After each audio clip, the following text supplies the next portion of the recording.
The Assad regime has fallen. This regime brutalized and tortured and killed literally hundreds of thousands of innocent Syrians. In this video, I am talking about Joe Biden's statement about Assad regime's fall and also struck of 75 targets in Syria.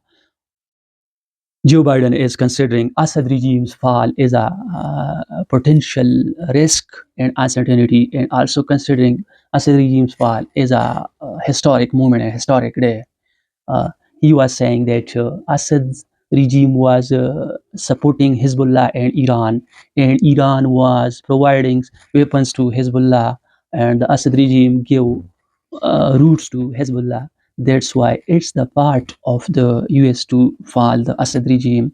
And also he is blaming Russia, that Russia is engaged in Ukraine and we are supporting Ukraine. Russia is defeating in Ukraine. Their soldiers are dying, and neither Hezbollah nor Iran nor Russia saved Assad regime from falling, and opposition forces and our strategies. Assad regime is now fall, and Bashar Al Assad and his family is fleeing to Russia and Moscow. It's a moment of historic opportunity for the long-suffering people of Syria to build a better future for their proud country. It's also a moment of risk and uncertainty. As we all turn to the question of what comes next, although he said that he will provide weapons and support to neighboring countries like Jordan, Iraq, Lebanon, and Israel, and he is also hinting that their troops in the moment, US have 900 troops in the Syria, and they all are vigilant. And he is saying that these troops will be there. But when we talk about Joe Biden, so his tenure is now ending, and soon, after 6 weeks, Donald Trump will take the charge on January 20, and he will decide. He is hinting that he will withdraw US troops from Syria because US have nothing to do with the war. He will withdraw. So it seems that when Donald Trump take charge on January 20, soon he will withdraw forces from the Syria. But now Biden administration is hinting that the troops will be there, and we are vigilant, and we are also vigilant on opposition forces who are saying and who are declaring freedom of Damascus and Syria. And we are afraid that these groups have some links with Al Qaeda and ISIS, so we are vigilant upon these. But on the other hand, if we look the Syrian Democratic Forces, mainly Kurdish people, and also Syrian National Army backed by the Turkey, so they have clashes. Kurdish people want a Kurdistan, and Turkey have established a buffer zone in the region. So they are afraid. That's why they use and provide weapons and support to Syrian National Army against Kurdish people. So what will decide in future? We will see in the future here.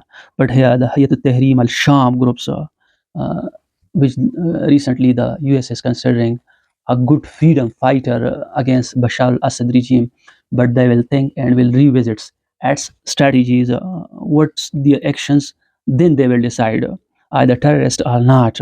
But recently they are claiming them that they are freedom fighters.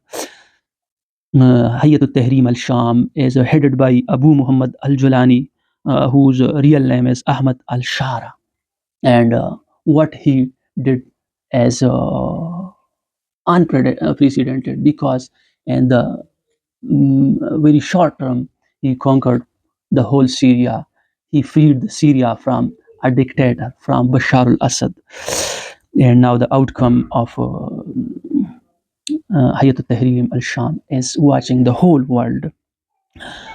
The US and UAE were considering that they will lift sanctions from Syria and Bashar al-Assad regime if he don't provide support to Hezbollah and Iran.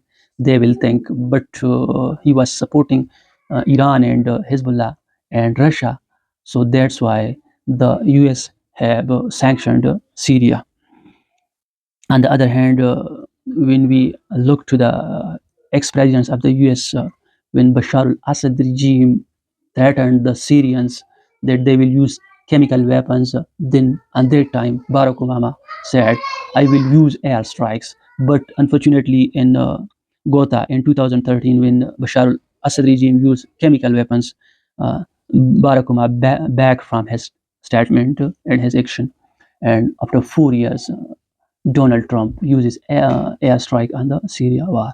The Syria war, which have more than 13 years, is now finishing. The opposition forcing are declaring victory, and the Assad regime is now over, and he is fleeing to the country. So, what the future of it will decide. So, you people say me what the Joe Biden is considering a historic day, a risk and uncertainty is the opposition forces will help Syrians, will prosperous Syrians. Write down in your comment section. Thank you.